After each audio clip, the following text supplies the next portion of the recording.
Linen Chest présente son solde de fin d'été. Jusqu'à 75 % sur une sélection d'ensembles de literie et de draps infroissables. Épargnez 65 % sur les oreillers et couettes en plumes et duvets Luxurious, 65 % sur les verres Gusto et les ensembles de vaisselle 16 pièces Royal Dalton, 70 % sur les batteries de cuisine 10 pièces Meyer et Henkels, ainsi que 60 % sur les petits électroménagers comme les friteuses à air Starfrit. Le solde de fin d'été est en cours chez Linen Chest. Hâtez-vous pour un meilleur choix. Promutuel est l'assureur grand public le plus recommandé. Moi, je suis tellement satisfait de Promutuel pour mon assurance entreprise. Ça fait un excellent service, puis je les recommande. Mes amis entrepreneurs. Et vos amis entrepreneurs comprennent ce que vous dites. Il faut que vous parliez plus fort. On comprend rien. C'est peut-être pour ça qu'il y a encore du monde pas assuré chez nous. Appelez-nous pour une soumission. Vous verrez pourquoi on nous recommande autant. Et profitez de conseils personnalisés pour bien protéger votre entreprise. Certaines conditions s'appliquent, détails en ligne. Promutuel Assurance et la la la la la la la. Bonjour, ici Mathieu Dugal. Voici un épisode sélectionné du balado de moteur de recherche cette semaine. Pour ne rien manquer et écouter les épisodes quotidiennement, rendez-vous sur l'application Radio-Canada Audio. Bonsoir. Il faut toujours des premières. Il y a une grande première ce soir en moteur de recherche. On est au début de notre 7e saison. Et là, vous allez m'entendre. Je suis en train de respirer une fleur. C'est la première fois en 1080 quelques émissions qu'un invité nous apporte des fleurs, s'il vous plaît. Et pas n'importe quelle fleur, parce que c'est une fleur qui a un lien avec une question d'un auditeur. Et Simon Joly, qui est professeur au département de sciences biologiques de l'Université de Montréal, directeur de l'Institut de recherche en biologie végétale et chercheur au Jardin botanique de Montréal, il s'est dit, tiens, je vais aller voler des fleurs au Jardin botanique et je vais les apporter à moteur de recherche. Ce qui fait que ce soir, nous avons en studio, peut-être que vous en avez à la maison, il paraît que c'est très facile à cultiver. Cette fleur, moi, j'en veux, je dois vous le dire d'emblée, parce que ça sent vraiment très bon. Ça ne fait pas l'unanimité. Et je vous dis tout de suite de quoi il est question. C'est une Hoya carnosa. Est-ce que c'est bien ça, Simon Joly? Bonsoir, Simon Joly. Bonsoir, oui, c'est bien ça. C'est une Hoya carnosa. Oui. Vraiment? Mais en fait, celle que je vous ai apportée, c'est Latifolia. Donc, on n'avait plus de carnosa en fleurs au Jardin botanique. OK, fait que vous avez volé l'autre. Oui, mais elle se ressemble beaucoup. Elle se ressemble. Je ne ferai pas la différence. Alors, on va tout savoir ce soir à l'émission sur la Hoya carnosa. Êtes-vous prêts? Moi, je suis prêt. Vous écoutez Moteur de recherche.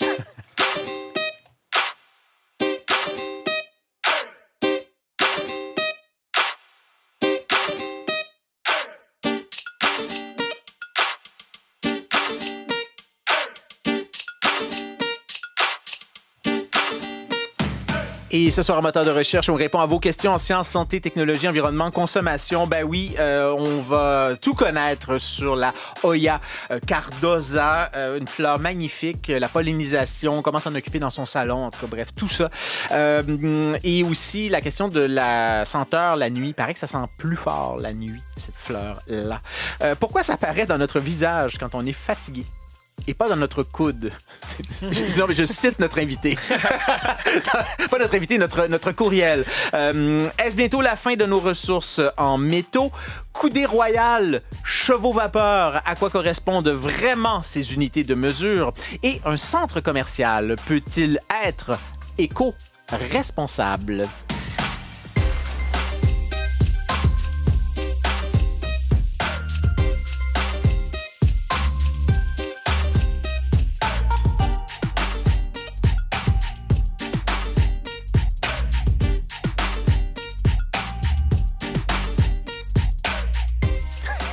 Non, mais c'est vrai. Ce courriel de notre auditeur, c'est pour ça qu'on va d'ailleurs discuter de le rapport entre le visage puis le fait qu'on regarde des gens puis on se rend compte que ça fait longtemps que cette personne-là n'a pas dormi.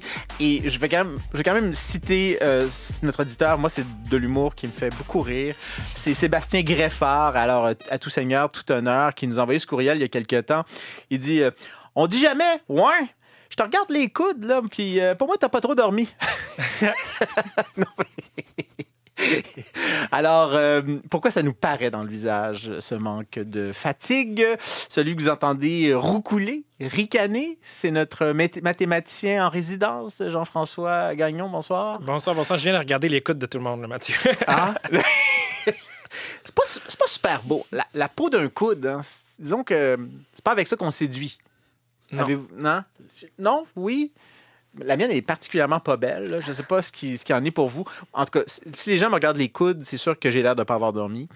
Mais cela dit, c'est pas par là que je séduis. J'espère.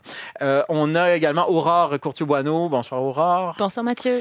Il y a quelque temps, j'ai lu un article vraiment très intéressant en fait, c'est quelqu'un qui est derrière une ONG française qui s'appelle Green IT, qui venait avec ce concept qui va comme suit. Le numérique est une ressource non renouvelable. Mm-hmm. On ne voit pas ça souvent. On n'entend pas ça souvent comme ça, mais je pense que ce dont vous allez nous parler ce soir, ça s'inscrit un peu dans ce genre de réflexion. Complètement. Ouais, parce que nos écrans, c'est fait avec des métaux rares. Puis à un moment donné, peut-être qu'on va arriver au bout. Et puis peut-être plus rapidement qu'on pense. Là, on va calculer la fin du monde connu ce soir. La fin du monde connu. Juste ça, bonne soirée tout le monde. On a Michael Sage, d'ailleurs, qui va répondre ce soir à cette très drôle question de Sébastien Greffard. Puis effectivement, c'est vrai que ça paraît tout de suite. Hein? Bonsoir, Michael. Oui, bonsoir Mathieu. Quand on est fatigué, ça nous paraît vraiment dans la figure, là.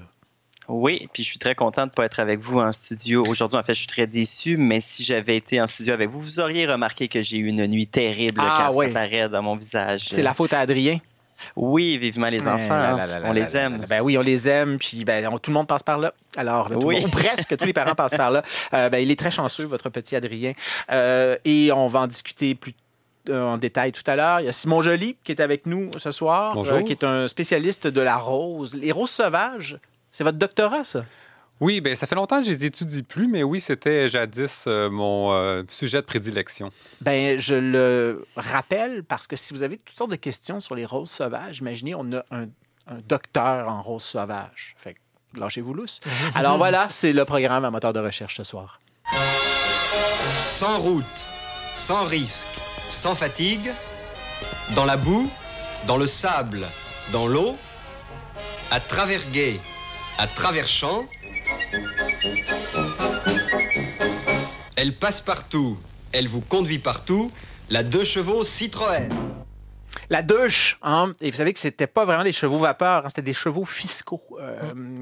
La manière dont on la qualifiait de cette manière. Mais à tout le moins, les chevaux vapeur, on va en discuter ce soir parce qu'il serait question d'unités de mesure et pas, disons, les plus usuelles au monde. Parce que là, il y a Jean-François qui veut savoir l'unité de mesure, la coudée royale. Ça vient d'où, cette affaire-là? Serait-il possible d'expliquer l'unité de mesure du cheval vapeur? D'où ça vient? Qu'est-ce que ça représente? Comment est-ce calculé? C'est Louis-Benoît Caron. Et à quoi ça sert que les compagnies soient ISO? Je vois des grandes banderoles dans mon coin qui se vantent d'être ISO. On peut m'expliquer? Merci. C'est Michel Landry qui nous envoie ça. Alors, voilà. Le cheval vapeur. Oui, parce qu'il y a un lien entre ces questions-là. On va le découvrir avec la chronique, mais le cheval vapeur, on pourrait commencer par là. C'est certainement une mesure qui appartient au vocabulaire commun. On pourrait dire, même si on ne s'est pas fait enseigner explicitement qu'est-ce que c'est le cheval vapeur, on entend ça puis on pense puissance. Ah oui. Puis c'est bien, là, c'est correct, c'est exactement ça. C'est une mesure de la puissance d'un engin. La puissance aussi, on a tous une idée de ce que c'est, mais qu'est-ce que c'est exactement? On se dit vroom vroom, c'est moins puissant que vroom vroom. Oh, on sent l'improvisateur. Merci, là, Mathieu, qui a fait son entrée en studio. Le deuxième vroom est en majuscule. Et une souris, ben, c'est moins puissant qu'un cheval. On l'a naturellement en tête. Selon Wikipédia, puis là, on me lancera la première pierre, la puissance, c'est la mesure du travail qui est produit par unité de temps, donc par seconde, normalement.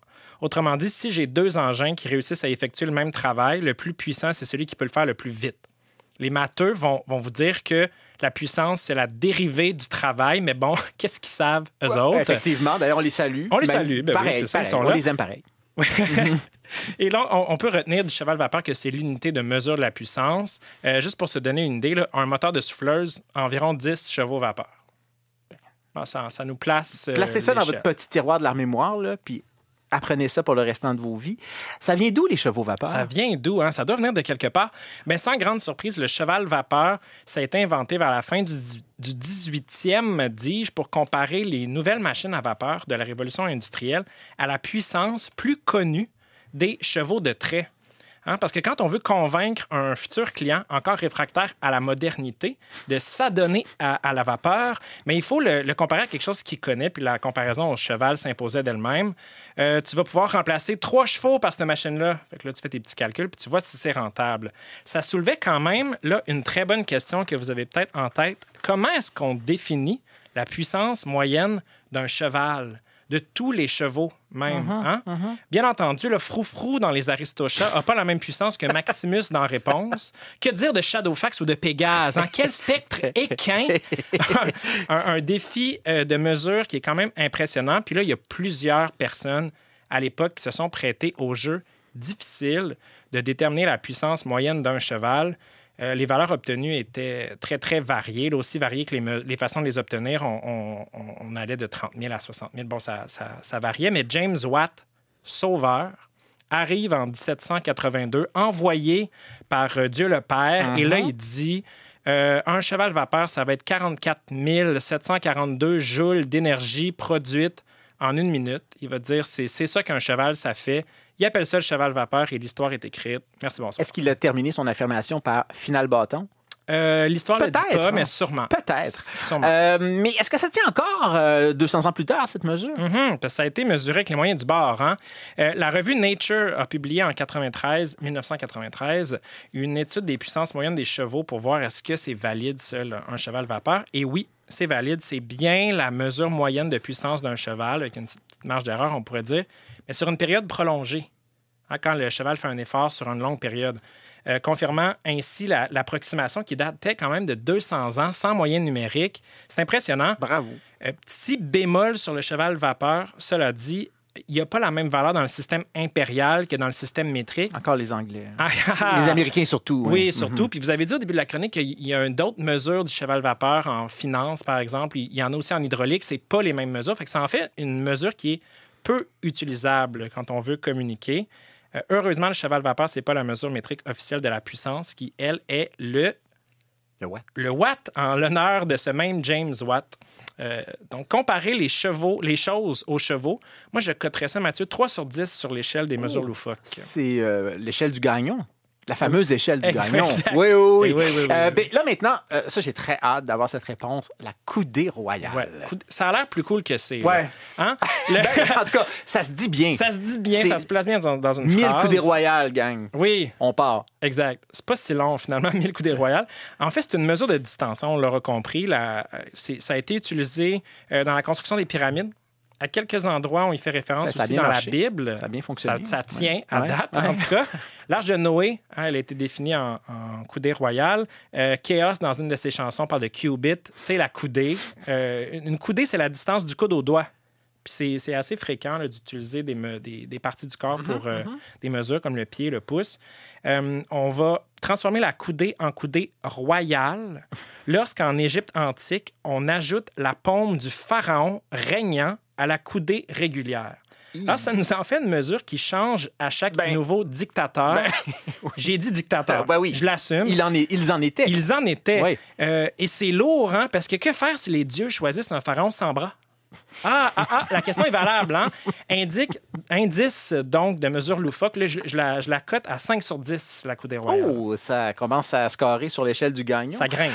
Mais est-ce que vos... là, on va pas s'arrêter en si bon chemin. Est-ce que vos recherches vous ont mené vers d'autres mesures encore plus étranges, Jean-François? Oui, parce qu'on crée l'attente quand on dit 5 sur 10. On sent les gens sont pendus à vos lèvres. Ouais. 6 sur 10 d'indice de loufoque. L'âne vapeur. Ah non, c'est pas est une mesure de puissance qui vaut environ un tiers de cheval vapeur. C'est la puissance moyenne d'un âne. Attention ici, parce qu'on a envie de généraliser, le hot dog vapeur, ce n'est pas une unité reconnue de l'énergie que produit un hot dog en 1 heure, Mathieu. Faut faire attention. Si tu me dis pas. 8 sur 10, le DEB, ou dose équivalente en banane. Non. C'est une mesure de radioactivité qui permet de convertir une exposition aux radiations en banane mangée, parce que oui, une banane, ça contient naturellement du potassium radioactif, mais en petite quantité. Une dose équivalente banane, oui, ça existe. Ça existe, 8 sur 10 ça, d'indice de loufoque. Ben là, c'est clair. Là. Est-ce qu'il y en a encore comme de... On peut pas arriver à 10. Il y en a plein. Là. Je retiendrais 10 sur 10 quand même la barbe seconde. Hein, barbe seconde, inspirée de l'année-lumière, la barbe seconde, c'est une mesure officielle de distance égale à la longueur moyenne qu'une barbe acquiert en une seconde. On est dans les nanomètres. Là, ici. La barbe seconde. Ouais, ça, pour moi, c'est le nec plus ultra de la mesure loufoque. Ah non, mais sincèrement, je pense que tout le monde va être très content d'avoir entendu cette unité de mesure. On a envie d'en faire référence. Non, mais la barbe... Ah non, mais je la garde, je la conserve. Mais là, vous n'avez pas parlé de l'ISO encore? Oui, parce que là, on s'amuse, là, mais il y a du c'est sérieux dangereux aussi. quand même s'amuser avec des mesures. Hein? Ouais, Rigoler, ouais. c'est bien, mais c'est encore mieux quand ta chaise d'ordinateur faite par une compagnie A en France, elle peut rentrer sous ton bureau faite par une compagnie B aux États-Unis. Il faut que les compagnies parlent le même vocabulaire. Ils ne peuvent pas se mettre à calculer leur chaise en barbe seconde. C'est le standard ISO qui va venir répondre à cette question-là. Il va uniformiser les grandeurs des objets à travers le monde en utilisant des mesures, des unités de mesure qui sont conventionnées. Le standard ISO 24496-2.2021, par exemple, fixe les dimensions des chaises de bureau en allant jusqu'à prescrire la distance entre les accoudoirs, l'angle du dossier, tout ça certainement dans le système métrique. Fait qu'on peut répondre à la question de Michel Landry. Les compagnies s'affichent ISO pour dire aux clients et à leurs futurs collaborateurs commerciaux qu'ils respectent ces standards de mesure-là et qu'on peut utiliser leur chaise avec n'importe quel autre bureau ISO. C'est un peu moins drôle. C'est moins drôle, Ouais. mais c'est... Mais c'est quand même important. Oui, ça permet de ne pas tomber en bas de sa Ouais, chaise, effectivement, quand même. Ouais. Puis j'aimerais quand même aussi, en terminant, remercier les auditeurs pour leurs belles questions mathématiques. Puis en guise de félicitations, je leur décerne la note d'un Sagan de Megafunsies. Et là, je laisse en devoir la recherche de pourquoi cette blague est désopilante. OK, mais là, Mathieu. OK, tout le monde, prenez des notes. Un Sagan de Megafunsies. Oui. Faites vos recherches. Voilà. Puis là, vous allez pouvoir juger si c'est drôle ou pas. Vous me faxerez votre rire, Mathieu. Oh mon Dieu, je vais aller faire mes recherches tout de suite après l'émission. Vous savez que Boris Vian, c'est ça qu'il faisait dans sa vie. Hein? Il était dans un organisme de normes. Ah oui? Ouais. Puis en fait, il a quitté. Je pense qu'il trouvait ça un peu plate. Oui. On est très content, d'ailleurs, qu'il ait quitté les normes pour écrire. Un Sagan de Megafunsies. Je la ris tout de suite. Je peux pas en dire plus. Merci, Jean-François. Merci, Mathieu. Moteur de recherche, l'émission qui naît de vos questions. Maintenant, on va parler de fleurs. D'ailleurs, ça embaume dans notre petit studio 41. Ça embaume quoi? La Hoya, c'est pas la Carnosa, c'est laquelle déjà? La Latifolia? Latifolia que je vous ai apporté. Très proche cousine. La fleur, il ressemble à s'y méprendre. Alors, on va pas chipoter pour ça. Surtout que c'est Martine Côté qui, elle, en a des Hoya Carnosa. Et elle dit que c'est tout simplement magnifique, on est d'accord avec elle, mais elle dit nous les sentons seulement le soir, quand il fait noir et que nous allons nous coucher vers 10h30, 11h. Comment se fait-il que ces fleurs sentent davantage le soir? Et là, on va vous expliquer tout sur la Hoya Carnosa. Et je rappelle que Simon Joly est professeur au département de sciences biologiques de l'Université de Montréal, directeur de l'Institut de recherche en biologie végétale, chercheur au Jardin botanique de Montréal. Alors, Simon, pourquoi les Hoya Carnosa de Martine Côté sentent tellement le soir?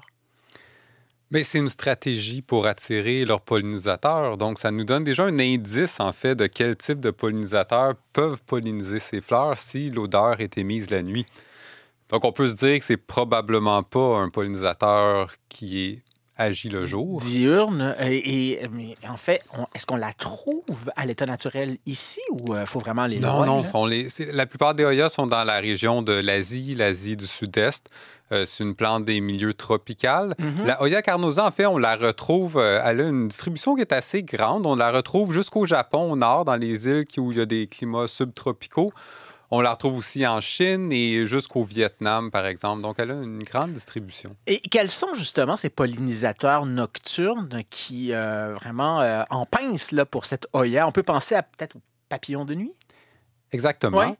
Et on est chanceux parce que des fois, on peut avoir un indice de quels peuvent être les pollinisateurs d'une plante, mais pour en être certain, il faut vraiment aller observer dans la nature quelles espèces vraiment vont venir visiter la fleur, mais pas juste ça, lesquelles vont vraiment transférer du pollen au pistil, en fait, de la plante pour la polliniser. Et dans ce cas-ci, il y a des chercheurs japonais qui ont étudié la pollinisation du Hoya carnosa et ils ont observé effectivement que c'était des papillons de nuit, des papillons assez gros, donc au moins 5 cm qui pollinisent ces fleurs-là. S'ils sont trop petits, en fait, ils ne sont pas efficaces. Ils arrivent pas, ils visitent la fleur, ils vont prendre du nectar, mais ils n'arriveront pas à la polliniser. OK, bon, là, ça va être important d'expliquer pourquoi. Et d'ailleurs, je fais un lien avec une chronique qu'on a diffusée il y a quelques temps ici à l'émission. Vous savez que, je pense, de mémoire, il y a 90% des papillons qui sont des papillons de nuit.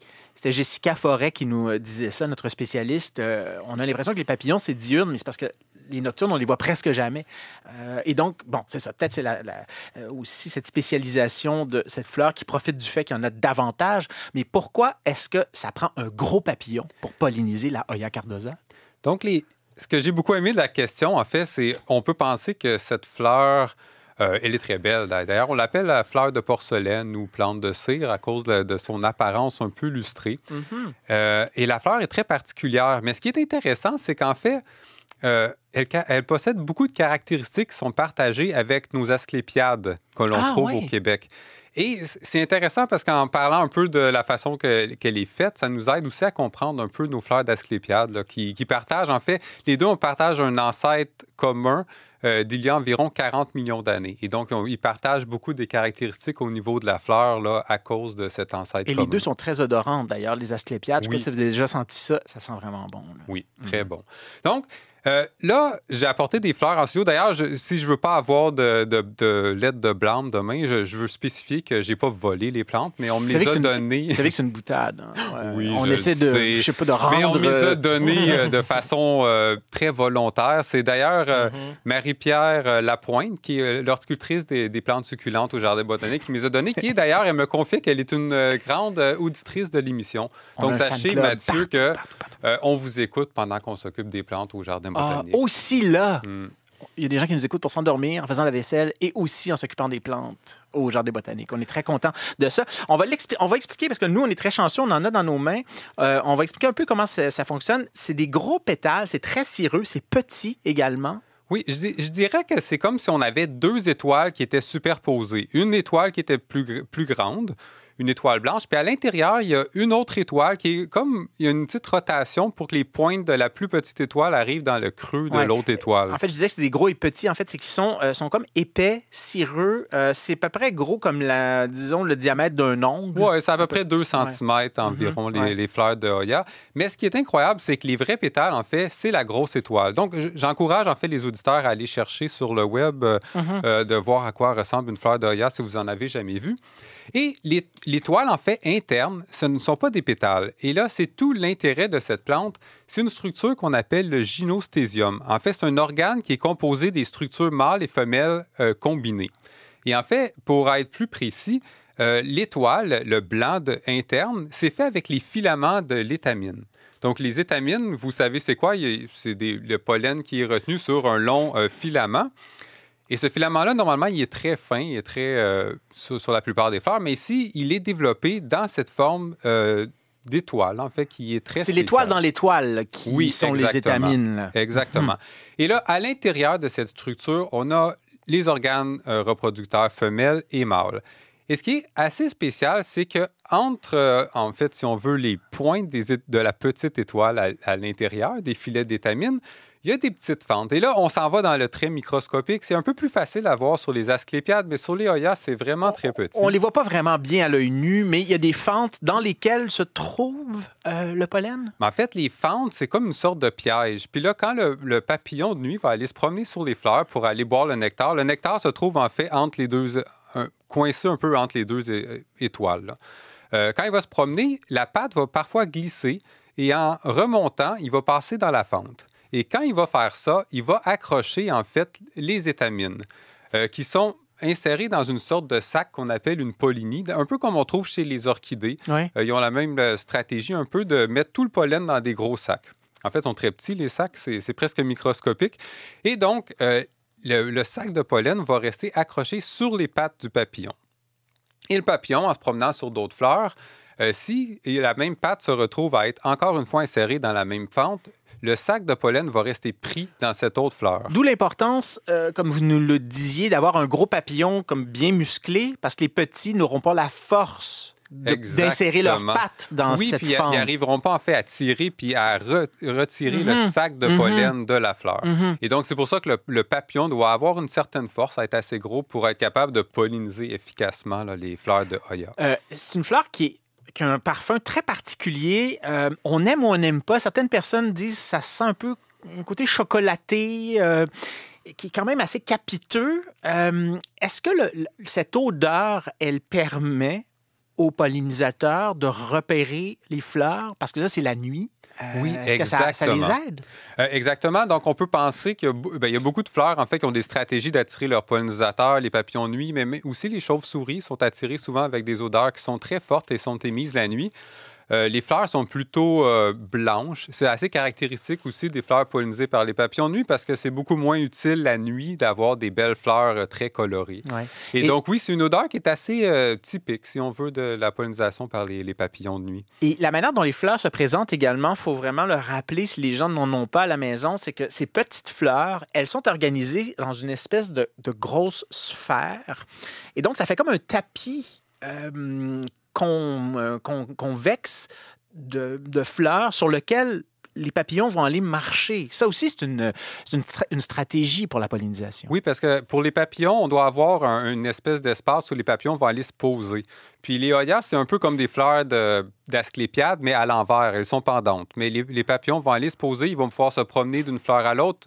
Souvent, les inflorescences sont constituées peut-être d'une trentaine de fleurs.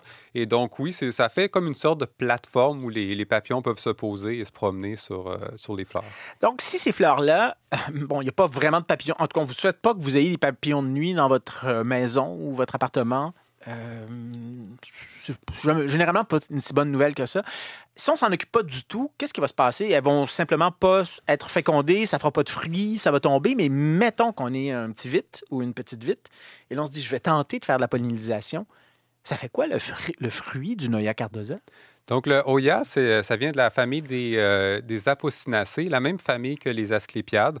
Et donc, ça va faire un fruit qui va ressembler un peu aux asclépiades, mais c'est beaucoup plus fin. C'est plus, je ne sais pas si vous connaissez les fruits des apocins, une autre chose que vous pouvez les chercher. Apocins. C'est un peu comme un fruit, les asclépiades, on appelle ça des petits cochons, en fait. C'est filamenteux, puis d'ailleurs, on s'en sert pour le rembourrage. Exactement. Donc, cas, ça va ressembler beaucoup, mais en plus fin. C'est une espèce de gousse très longue, mais effectivement, les graines vont être attachées à des poils qui sont très longs, qui ressemblent beaucoup, en fait, aux graines d'asclépiade. Et donc, si on répond, en terminant, il ne reste pas beaucoup de temps, pardonnez-moi, Simon Joly, si on répond à notre auditrice, c'est que traditionnellement, dans les endroits où cette fleur se trouve, c'est une spécialisation de pollinisation qui fait que, la nuit, il y a beaucoup de papillons de nuit. Elle s'est dit, bingo, je vais aller là où il y a beaucoup de pollinisateurs et ça explique que ça sent beaucoup la nuit dans les maisons ici. Exactement. Voilà, Simon Joly, c'est tellement, tellement intéressant. Puis allez taper Hoya cardosa, c'est magnifique. Et si vous avez la chance de vous en acheter, il paraît que c'est super facile aussi pour les gens, même qui n'ont pas le pouce vert. Ça a l'air que ça pardonne beaucoup. C'est facile, c'est une plante succulente. Elle aime les milieux secs comme les maisons, un peu de lumière, mais pas trop de lumière directe. Donc, oui, une belle plante d'intérieur. Simon Joly, professeur au département de sciences biologiques de l'Université de Montréal, directeur de l'Institut de recherche en biologie végétale, chercheur au Jardin botanique de Montréal, d'où vous n'avez pas volé d'Hoya cardosa. Merci beaucoup pour ces précisions. Ça fait plaisir.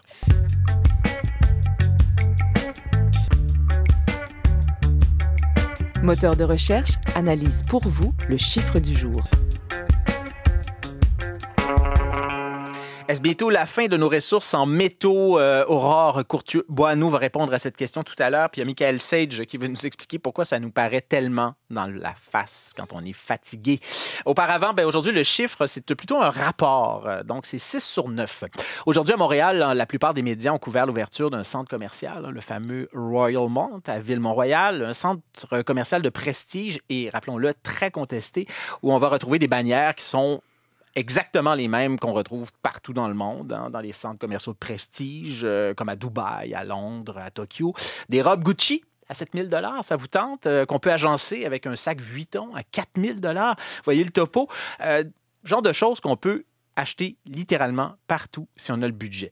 Jusqu'ici, rien d'étonnant, mais disons que dans certains cas, la couverture a été, étrange. On pouvait lire dans la presse ce matin, dans un texte d'une journaliste, que les 3 hommes d'affaires qui ont développé le Royal Mount l'ont fait, et là je cite, dans un souci d'esthétisme et d'éco-responsabilité. Fin de la citation. Vous savez, on est très tatillon sur les termes en moteur de recherche et je suis donc allé voir dans les études sérieuses si une telle chose qu'une consommation de luxe éco-responsable ou une consommation éco-responsable tout court existait. Rappelons dans un premier temps qu'en termes de consommation des ressources, l'organisme Global Footprint Network calcule ce qu'on appelle le jour du dépassement, qui est une mesure d'éco-responsabilité basée sur la capacité d'une économie à respecter ce qu'on appelle les limites des ressources de la planète. Comme disait Dennis Meadows il y a 50 ans, nous vivons désormais dans un monde fini. Depuis de nombreuses années, le Canada se situe, on va le rappeler, dans le peloton de tête des pays qui épuisent leur budget de ressources le plus rapidement. Cette année, le Canada, je suis allé voir ce matin, le Canada se situe au 12e rang sur près de 200 pays et on nous apprend que nous avons épuisé tout notre budget de ressources qu'on devrait utiliser en une année. Depuis quand? Depuis le 15 mars. Ça a pris 2 mois et demi à épuiser notre budget ressources. Et ça fait 6 mois, donc, qu'on est dans notre marge de crédit, on pourrait le dire. Et c'est comme ça à chaque année. Maintenant, est-ce que la consommation de luxe joue un grand rôle dans ce palmarès? Eh bien, en partie, oui. C'est l'économiste Lucas Chancel de l'École d'économie de Paris qui a publié en 2021 une étude au titre très aride, mais néanmoins fort et instructive. Elle s'intitule « Changement climatique et inégalité mondiale des émissions de carbone 1990-2020 ». Le résumé de son étude, plus tu es riche, plus tu consommes et plus ton empreinte carbone explose. Lucas Chancel a calculé l'empreinte carbone du fameux 1 le plus riche. Et donc, le 1 émet 17 des émissions totales. Donc, on fait le compte, 80 millions de personnes environ sur 8 milliards émettent 20 presque des émissions totales et la surconsommation des plus riches, et rappelons-le, en grande partie responsable de ces émissions. Et si on rajoute le 9 des plus riches, soit les 800 millions de personnes qui font plus de 50 000 $ par année, eh bien, ce 10 de la population émet près de 50 des émissions. Ça veut dire que le reste des 7 milliards d'habitants, les plus pauvres, se partagent 50 des émissions restantes. Autre étude publiée cette fois-ci l'an dernier, et là j'en viens à mon rapport, presque jour pour jour dans la revue Science Advances. C'est un groupe de chercheurs renommés, on va le rappeler, qui s'est intéressé à ce qu'on appelle les limites planétaires. Elles sont au nombre de 9. Leur étude s'intitule d'ailleurs, c'est ma traduction libre, « L'état de la Terre au moment où nous franchissons 6 des 9 limites planétaires. » Et quelles sont ces limites planétaires? Je les rappelle. Changement climatique, érosion de la biodiversité, modification des usages des sols, pollution chimique, perturbation des cycles biochimiques de l'azote et du phosphore, acidification des océans, aérosols atmosphériques, diminution de la couche d'ozone et utilisation d'eau douce. Alors, il y a 6 de ces 9 limites-là qui sont déjà fracassées. Et voici ce qui est écrit textuellement dans l'étude. Là, encore une fois, c'est ma traduction libre. Cette mise à jour du cadre des limites planétaires montre que 6 des 9 limites ont été transgressées, ce qui suggère que la Terre se trouve désormais bien en dehors de l'espace de fonctionnement sécuritaire pour l'humanité. Fin de la citation. Alors donc, on pourrait rappeler que notre niveau de consommation est-il compatible, centre commercial éco-responsable ou pas, avec les limites planétaires? Eh bien, au vu et au su de la meilleure science actuellement disponible, il semble bien que non.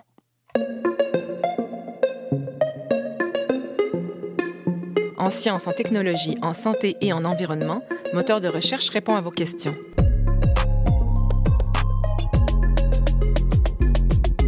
On y reviendra d'ailleurs à cet épuisement des ressources avec Aurore Courtieu-Boineau. Auparavant, peut-être que vous êtes réveillé ce matin et que vos amis, votre conjoint, votre conjointe vous ont dit « Eh là là, ça te paraît dans le visage ». On a eu beaucoup de questions à ce chapitre. On a une auditrice au Kazakhstan. c'est-tu pas international, moteur de recherche, qui nous a envoyé cette question-là. Vous avez entendu la très drôle question de Sébastien Greffard tout à l'heure. Pourquoi ça paraît pas sur les coudes, mais ça paraît dans le visage? Même chose du côté de Catherine Michaud, même chose du côté de Louise Boudreau-Bibeau. Alors, pourquoi ça paraît dans le visage quand on est fatigué? On en discute avec Michael Sage, conjoint à Sherbrooke, où il enseigne. Michael Sage, rebonsoir. Bonsoir, Mathieu. J'ai très hâte de vous entendre là-dessus. Ça risque d'être, entre guillemets, un peu drôle, évidemment. On souhaite ça à personne, mais des fois, ça peut l'être. Et pourquoi ça paraît tant que ça? Bien, d'abord, Mathieu, je ne vous apprendrai rien en vous disant que le sommeil est essentiel au bon fonctionnement de l'ensemble de notre organisme. C'est vrai qu'on remarque plus facilement la fatigue au niveau du visage, mais reste que les impacts du manque de sommeil se font sentir sur l'ensemble du corps. Le manque de sommeil chronique est un facteur de risque pour plusieurs pathologies d'ordre neurologique, cardiovasculaire, métabolique et plus encore. Mais malheureusement, je n'aurai pas le temps de discuter de tout ça, alors je vais seulement me concentrer sur les effets sur le visage. Donc, pour les gens qui écoutent ma chronique, ils disent oui, mais il y a beaucoup plus que ça. J'en suis conscient. Oui, on en reste aux joues, aux cernes, aux yeux. Alors, on reste dans ce territoire. Absolument. Puis, comme vous avez mentionné, on a reçu beaucoup de questions là-dessus. Donc, j'ai résumé un peu les deux questions principales qui ressortent du lot. Et la première, c'est pourquoi est-ce que ça apparaît dans le visage d'une personne lorsqu'on est fatigué? Eh bien, on pourrait répondre simplement par le fait que d'un point de vue physiologique, le visage est très sensible aux perturbations de notre corps, notamment le manque de sommeil, du fait que la peau n'y est pas très épaisse et on y reviendra. La deuxième question, c'est pourquoi on remarque la fatigue de quelqu'un d'autre seulement en regardant le visage et non ailleurs comme au niveau du coude, par exemple. Puis à ce propos, on pourrait répondre encore une fois assez simplement par le fait que les humains, nous sommes excellents pour analyser le visage d'autrui. Puis c'est vraiment ces deux éléments ensemble qui font en sorte qu'on remarque d'un simple coup d'œil la fatigue dans le visage des autres. Mais si on fait un retour, là, quels sont les signes distinctifs, Michael, de quelqu'un qui est fatigué et dont on se rend compte? C'est presque instinctif quand on s'en rend compte. C'est très clair, là. Absolument. Et puis, il y a une étude parue en 2013 dans le journal Sleep où les auteurs se sont justement intéressés aux indices qui nous permettaient de déceler la fatigue chez quelqu'un d'autre. Puis cette étude a permis de démontrer qu'il y avait 6 principaux indices associés au manque de sommeil. Donc, d'abord, on retrouve les paupières tombantes, comme lorsqu'on dit à quelqu'un qu'il a des petits yeux. Toujours au niveau des yeux, on remarque leur apparence souvent plus gonflée, de couleur rouge, le regard vitreux. Ensuite, il y a les fameux cernes et finalement la peau plus pâle. Ce seraient donc les 6 facteurs que les gens associent spontanément à la fatigue, puis même sans s'en rendre compte, quand on regarde quelqu'un, c'est ça qui nous permet de déterminer son niveau de fatigue. Mais pourquoi ceci cause cela, Michael? Bien, parmi les effets néfastes du manque de sommeil, il y a l'augmentation de la production d'une hormone qui est associée au stress qu'on appelle le cortisol, qui est produit par les glandes surrénales. Puis c'est entre autres pourquoi, quand nous sommes très fatigués, souvent on éprouve les mêmes symptômes que lorsqu'on est bien stressé. Puis ce qui arrive avec le cortisol, autre que nous faire sentir stressés, c'est qu'il vient aussi causer la dégradation du collagène, qui est une longue protéine essentielle à l'élasticité de notre peau. Donc, si on brise davantage le collagène de notre peau, celle-ci devient plus mince, moins élastique et par conséquent, elle a tendance à devenir plus transparente, voire blanchâtre. Puis cette perte d'intégrité de la peau se fait principalement ressentir au niveau du visage où la peau est déjà très mince et sensible. Ce qui peut faire en sorte qu'on a l'apparence plus ridée lorsqu'on est fatigué, d'où l'expression avoir les traits tirés. Ouais. Qu'en est-il des poches sous les yeux? Bien, ça a directement un lien avec ça. Bien que les poches là, sous les yeux soient en général associées à la vieillesse, le fait d'être plus fatigué vient affecter le tonus des muscles du visage et les tissus environnants, ce qui permet aux graisses et aux fluides de s'accumuler davantage dans la région sous les yeux. Ce qui fait que la peau a tendance à avoir l'air plus pochée à cet endroit. Puis comme je le mentionnais, mais si on a une peau un peu plus mince et en l'occurrence plus transparente, bien, les vaisseaux sanguins qui sont en dessous, bien, ils deviennent beaucoup plus apparents, ce qui donne cet aspect de cerne foncé au niveau des yeux. C'est vraiment ces deux éléments ensemble là, qui produisent les fameuses poches foncées. Puis les yeux rouges, bouffis, au niveau tout ça, c'est pourquoi? Quel est le mécanisme qui explique ça? Bien, dans ce cas-ci, là, c'est plutôt du côté de nos glandes lacrymales qui produisent moins de larmes. Les larmes qui produisent nos glandes lacrymales servent justement à lubrifier nos yeux. Par conséquent, quand on est fatigué, nos yeux ont tendance à être moins bien lubrifiés, donc plus secs. Ça cause l'irritation, de l'enflure. C'est cette irritation qui crée la rougeur de nos yeux. Ça peut aussi causer des démangeaisons, évidemment, venir perturber notre vision.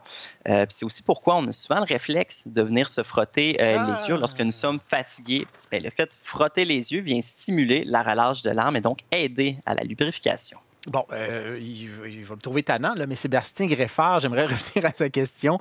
Ça paraît dans le visage et non au niveau du coude qu'on est, qu'on est fatigué. On dit jamais à quelqu'un « je te regarde le coude, tu as l'air fatigué ». Qu'est-ce qui explique le fait qu'on soit si sensible au visage? D'emblée, comme je le mentionnais, il y a bon nombre de caractéristiques du visage, notamment la peau plus mince et sensible, qui font en sorte que les symptômes de la fatigue sont plus voyants. Mais il faut aussi savoir, Mathieu, que l'humain est extrêmement efficace pour reconnaître et analyser un visage. On a un circuit de neurones qui est uniquement dédié à ça. Un simple coup d'œil, on est capable de détecter si une personne est heureuse, triste, menaçante, familière ou, dans ce cas-ci, fatiguée. Puis on doit cette capacité de notre cerveau à notre évolution en tant qu'espèce qui vit principalement en communauté où les interactions sociales sont très importantes. À une époque lointaine, c'était critique de pouvoir reconnaître les gens qui nous sont familiers et discerner rapidement les gens qui peuvent être menaçants. C'était une question de survie. Mais aujourd'hui encore, savoir reconnaître les émotions d'une autre personne est critique pour établir des bonnes relations avec les autres. C'est aussi pourquoi spontanément, quand on s'adresse à quelqu'un, on la regarde au niveau du visage et non au niveau du coude. Donc, c'est ce qui fait en sorte qu'on regarde un visage et qu'on est très facilement capable de détecter si la personne est fatiguée. J'imagine un sketch des appendices, genre, sur les gens qui se regardent les coudes pour... mais malheureusement, ils n'existent plus, ils ne font plus de sketch, mais ça pourrait être très drôle. Mais là, est-ce qu'on remarque aussi... Est-ce que ça vaut aussi pour les gens qu'on ne connaît pas? Parce que là, mettons, c'est notre conjoint, ça, je veux dire, on remarque tout. Pour les étrangers, est-ce que ça paraît aussi vraiment d'emblée également? Il semblerait qu'on y arrive très facilement aussi. Puis c'est du moins ce que tend, une fois de plus, à démontrer une autre étude qui a été faite par le même groupe d'auteurs dont je parlais tout à l'heure.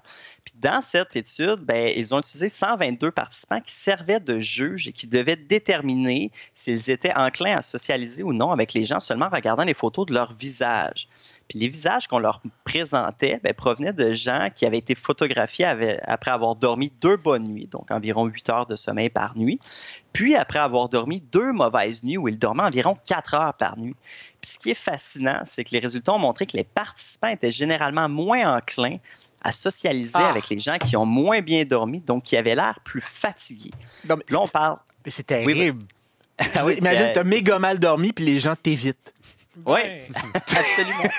Non, excusez, c'est un vrai nerveux. Là. Je me dis que c'est peut-être positif. Ah oui. Si j'ai dormi 4 heures, Mathieu. Ah, c'est vrai. C'est vrai. Vous voyez, votre verre est toujours à moitié plein. Hein? Écoutez. On aime ça. Merci beaucoup pour ce petit, cette manière de nous remonter le moral. Mais oui, continuez, Michael. Là, on pourrait se demander, mais justement, pourquoi les gens tentent d'éviter les personnes qui ont l'air fatiguées? Puis toujours dans la même étude, les auteurs ont avancé l'hypothèse que les gens fatigués sont associés à un plus haut risque d'accident, ce qui fait que spontanément, on aurait tendance à les éviter. Cela pourrait être un comportement inné au sens où l'humain recherche spontanément à éviter les situations dangereuses. Dans d'autres études aussi, on témoigne tout de même du fait que la fatigue peut être associée à une mauvaise santé en général. Et les humains, comme la plupart des animaux, ont une tendance innée de s'éloigner des gens qui ont l'air contagieux, donc malades. C'est ce qui fait du sens. Hein, quand quelqu'un est malade, souvent il dort moins bien, cette apparence fatiguée. Aussi, une autre chose qui est ressortie, comme le mentionnait mon collègue, il y a des études qui ont sorti du fait que les gens fatigués sont en général plus grognons, avec un tempérament plus bouillant, ce qui n'est pas nécessairement les qualités qu'on recherche lorsqu'on veut socialiser avec de nouvelles personnes. C'est ce que nous disait notre ami Jean-François. Alors, on va éviter Jean-François lorsqu'il a mal dormi. On essaie aussi d'avoir plein de sollicitudes pour les gens qui vivent ce calvaire. Hein? Alors, merci beaucoup, Michael Sage. Vraiment, il y a beaucoup de choses à dire là-dessus. Toujours un plaisir de vous parler. Notre studio est toujours grand ouvert pour vous. Alors, vous êtes bienvenus quand vous voulez. Merci, Mathieu. Merci, Michael. Vous aimez nous écouter? Vous pouvez désormais le faire plus facilement que jamais sur l'application Radio-Canada Audio. Il y a quelque temps, à l'émission, on parlait des dépotoirs qui pourraient être devenir éventuellement de nouvelles mines. Puis il y a des auditeurs qui se questionnaient sur la raréfaction de certaines matières premières. Puis il y a certaines personnes qui nous ont dit, mais coudonc, est-ce qu'on pourrait arriver à la fin des ressources, disons, traditionnelles, quand on va les chercher dans les mines et tout ça? Donc, on va en discuter avec Aurore Courtieu-Boineau, qui est spécialiste matières résiduelles et économie circulaire pour la coopérative Incita. On va clarifier donc cette question. Rebonsoir, Aurore. Rebonsoir, Mathieu. Donc, de quoi va-t-on bientôt manquer et quand? C'est quand même assez critique, la réponse à cette question. Effectivement. Bon, alors, on va clarifier tout de suite. On ne va pas réouvrir les dépotoirs pour aller chercher du plastique ou du carton. On en aura en masse. Mais effectivement, les minerais de métaux, probablement qu'on va devoir aller se servir de nos dépotoirs. Pourquoi? Mais comme vous l'avez rappelé dans le lien avec les limites planétaires, là, c'est important de se rappeler qu'on a un stock fini là, dans la croûte terrestre en termes de minerais de métaux. On ne récolte pas du métal comme on récolte du maïs, certainement. On va exploiter des gisements qui sont plus ou moins concentrés. Sans surprise, on a déjà exploité les gisements les plus concentrés, les plus faciles d'accès, c'est fait. Donc, en toute logique, de façon mathématique, plus le temps avance, plus l'exploitation est difficile. Et donc là, les courbes de concentration vont diminuer drastiquement. Puis là, je ne vous parle pas de projection, mais bien de faits réels, avérés qu'on constate déjà sur le terrain. Je vous invite à googler la chercheure Aurore Stéphan, pas juste parce qu'elle a un prénom extraordinaire, mais c'est vraiment une personne qui parle de façon passionnée et passionnante de ça. Et elle donne souvent l'exemple du cuivre. On va-tu le rappeler que là, le cuivre, on en trouve absolument partout. Électronique, construction, réseau électrique. Il y en a partout du cuivre. Puis, elle nous rappelle souvent qu'il n'y a pas si longtemps, on était content quand on trouvait une mine avec 6% de concentration en cuivre. Puis, aujourd'hui, on est content quand on trouve 0,6% de concentration. OK. Donc là, ça veut dire que... C'est beaucoup, là. C'est ça, ça diminue drastiquement ben et rapidement. Fait que là, le calcul, c'est pas à quelle vitesse pour savoir quand est-ce qu'on va manger le mur. On va rentrer dans un mur. Ça, c'est sûr. Et là, la question, c'est de savoir, c'est quand, là? Exactement. Donc, c'est quand? Allez, pour les plus optimistes, donc, on va dire ceux qui sont encore considérés comme abondants. Notre aluminium, notre fer, 100 ans. Ça, c'est ce qu'on considère comme optimiste. 100 ans, c'est demain, on s'entend. Le cuivre, dont on parlait à l'instant, 40 à 60 ans. Au niveau mondial, la demande va doubler d'ici 2035 pour atteindre 50 millions de tonnes par an. Puis là, tous les experts sont catégoriques. On ne peut pas répondre à cette demande, c'est impossible. Donc, ça me rappelle que ma toute première chronique, il y a 3 ans, en tant qu'invité, on se posait la question, pourquoi est-ce que nos téléviseurs sur le bord de la route sont éventrés? C'est pour aller chercher pour le cuivre. Pour le cuivre. Puis ça pose vraiment des problèmes de vol, notamment sur les lignes de train et tout ça. Fait que là, le programme européen pour les ressources nous dit qu'à l'horizon 2050, c'est 80% de nos ressources mondiales qui auront été consommées. Je pense qu'on voit venir les conflits géopolitiques. À l'horizon 2050? 80% des ressources. C'est demain matin, là. Et ça donne raison, en tout cas en partie, la Green IT, Frédéric Bordage, qui disait il y a quelque temps que le numérique est une ressource non renouvelable. Le numérique est une ressource matérielle avant d'être une ressource dématérielle. Est-ce que nos gouvernements sont au courant? Est-ce qu'ils s'y préparent à ça? Alors, tout le monde ne s'y prépare pas de la même façon parce que tout le monde n'a pas les mêmes gisements dans ses sols. Donc, la Chine, elle commence à réduire ses exportations puis à stocker. Non seulement pour protéger sa production locale, puis aussi parce que ça va être sacrément lucratif quand plus personne, quand tout le monde va manquer. Et que les prix vont exploser. Exactement. En Europe, il y a quasiment pas de cuivre dans les sols européens. Fait que là, en mars 2024, donc il y a quelques mois à peine, ils ont adopté le Critical Mineral Raw Materials Act, donc Pacte des ressources minérales critiques, comme une première base réglementaire pour dire, bon, ben là, il va falloir qu'on renforce la circularité, les amis. Là. Fait que le recyclage devient plus seulement un geste écologique, mais vraiment un enjeu géopolitique. Géopolitique, carrément. Complètement. Parce que, il y a, évidemment, on voit déjà des graves conflits armés qui émergent, notamment en Afrique centrale, sur la crise du tantal, qui est un sympathique petit métaux qu'on trouve dans la plupart de nos produits électroniques, mais qui cause déjà beaucoup de morts. Oui, puis il y en a un peu partout, les implants chirurgicaux, les moteurs d'avion, il y en a réellement partout. Vous avez dit tout à l'heure que pour les plus abondants, on parle de 100 ans. Il y en a donc pour lesquels cet horizon est beaucoup plus limité, là. Quels sont ces métaux rares-là dont on va manquer demain matin, peut-être même avant. Ben, donc, quand on dit les fameux métaux rares, mais les experts, ils nous rappellent que dans l'absolu, ils sont tous rares, en fait. Mais l'exemple de l'indium, c'est vraiment le plus parlant. C'est un petit métal blanc argenté qu'on va retrouver de 50 à 100 mg par tonne dans la croûte terrestre. Je répète, 50 à 100 mg par tonne. Puis pourquoi est-ce qu'on s'embête à aller le chercher s'il y en a aussi peu? Ouais. Une petite propriété très particulière. Vous le déposez en fine couche, c'est conducteur et transparent. Conducteur et transparent, c'est tous nos écrans tactiles. Un écran tactile. Ça veut dire que pas d'indium, pas d'écran tactile. Il en reste pour combien de temps? 16 ans. Pardon? C'est ça. 16 ans. Voilà. Donc, ça vous donne une petite idée que la transition numérique, ça se passe à crédit, là, en ce moment. Oh, et puis quand on parle de transition énergétique aussi, on se repose, dans bien des cas, sur ces métaux-là. Mais si ça mène à une explosion des usages puis de l'utilisation, on n'est pas mieux lotis, là. Voilà. Donc, il y a vraiment des inquiétudes à avoir. Ouais. Je vous donne d'autres exemples qui sont vraiment parlants. C'est qu'on se dit, mais comment ça se fait qu'on s'inquiète pour... Il y a une vingtaine de métaux pour lesquels on prévoit au mieux une vingtaine d'années d'exploitation. Pourtant, on les utilise en masse. Puis il y en a qu'on va utiliser dans des shampoings antipelliculaires, dans des vêtements pour enlever les odeurs et tout ça. Là, on se dit, on a un problème quand même de... Écoutez, au pif, on se dit que ce pourrait être plus pratique dans des matériaux, dans des équipements médicaux de pointe à choisir, là. Mais on continue d'en mettre dans des vêtements pour des propriétés diverses et variées. C'est incroyable. Est-ce que vous avez d'autres exemples là, pour nous faire peur? On va pas s'arrêter en si bon chemin. Oui, écoutez, juste pour les noms, parce que c'est quand même délicieux, l'europium dans les LED, le germanium dans les fibres optiques, l'antimoine dans les retardateurs de flamme. Donc ça, c'est juste des petits noms qui vont contribuer à notre effondrement économique. Il dit ça avec un sourire. Non, mais on comprend que c'est très important d'en parler. Puis on remercie d'ailleurs notre auditeur de nous avoir envoyé cette question. Mais là, avant d'atteindre l'effondrement, j'imagine qu'à un moment donné, ça va nous donner une impulsion pour recycler, pour garder, parce que on s'en sortira pas sinon. Là. On va se dire, ça y est, c'est le réveil qu'on attendait tous, n'est-ce pas? Alors, c'est sûr que ce qui est intéressant, c'est qu'à la différence de beaucoup de matières, les métaux, on les consomme pas à l'usage.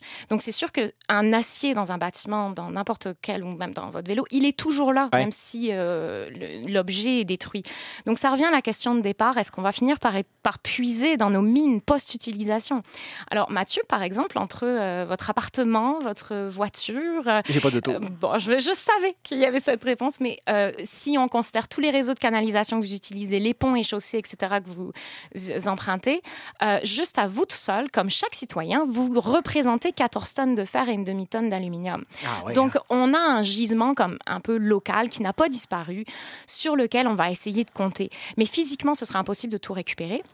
Puis surtout, le problème, c'est que même si on devient des pros du recyclage, on collecte tout, on a des usines, c'est super, il y en a beaucoup qui sont intégrés à ce qu'on va appeler des usages dispersifs, c'est-à-dire qu'ils vont être dilués, mélangés avec d'autres matières en toute petite quantité, la plupart dans les high-tech.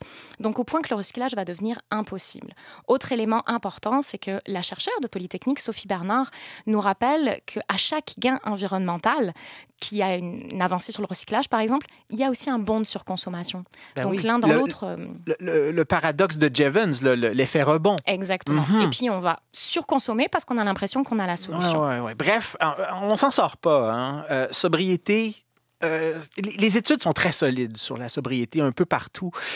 Et en tout cas, vous en apportez un autre exemple éclatant là, ce soir. C'est ça, en fait, j'ai envie de dire que les métaux, ils nous rappellent à l'ordre, en fait, sur la finitude des ressources, que j'aimerais beaucoup être optimiste, mais j'ai envie de vous dire, préparons-nous, les amis, à vivre dans la décroissance, parce que ce n'est pas juste politique, c'est de la physique et des maths. Oui, c'est de la physique, littéralement, c'est de la thermodynamique. Bref, chérissez votre téléphone, gardez-le longtemps et gardez vos appareils électroniques et conservez-les pas loin, parce que vous allez peut-être en avoir besoin. Ça va peut-être valoir très cher aussi dans quelques années.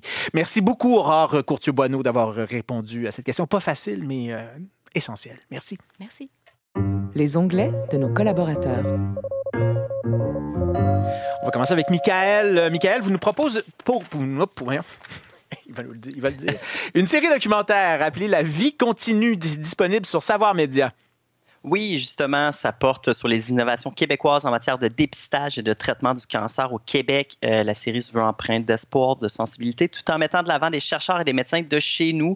Vous verrez qu'on fait de la bonne science au Québec, donc je vous la recommande chaleureusement. Un mot dont on entend de plus en plus parler dans le domaine dont vous nous parliez, c'est les low-tech, donc les technologies à basse intensité. Il y a un livre qui vient d'être publié à ce sujet. Oui, je reste dans la thématique L'âge des low-tech de Philippe Biou, les mirages de la société high-tech et un contre-pied plus réaliste. Oui, Biou, B-I-H-O-U-I-X. Merci beaucoup, Aurore. Jean-François, le jeu The Password. Oui, désolé, je viens de renverser mon verre à moitié plein. Le Password Game, je m'excuse pour le temps que vous allez perdre. C'est génial sur Internet. C'est un petit jeu qui commence par vous demander de définir votre mot de passe. Et là, il vous dit, il vous manque une majuscule. Après ça, il vous manque un caractère spécial. Et à l'étape 7, il vous manque la réponse au Wordle du jour. Et ça continue comme ça avec des questions de plus en plus intenses. On s'y perd. C'est du génie. J'ai mal à la tête. On va mettre le lien sur la page de Moteur, puis je pense que ça va faire partie de l'infolettre aussi. Abonnez-vous à l'infolettre de Moteur tous les vendredis qui est envoyée dans votre boîte de courriel. La vie bien faite, on est là demain, 19h. Soyez-y. Bye-bye. Linen Chest présente son solde de fin d'été. Jusqu'à 75 % sur une sélection d'ensembles de literie et de draps infroissables. Épargnez 65 % sur les oreillers et couettes en plumes et duvets Luxurious, 65 % sur les verres Gusto et les ensembles de vaisselle 16 pièces Royal Dalton, 70 % sur les batteries de cuisine 10 pièces Meyer et Henkels, ainsi que 60 % sur les petits électroménagers comme les friteuses à air Starfrit. Le solde de fin d'été est en cours chez Linen Chest. Hâtez-vous pour un meilleur choix.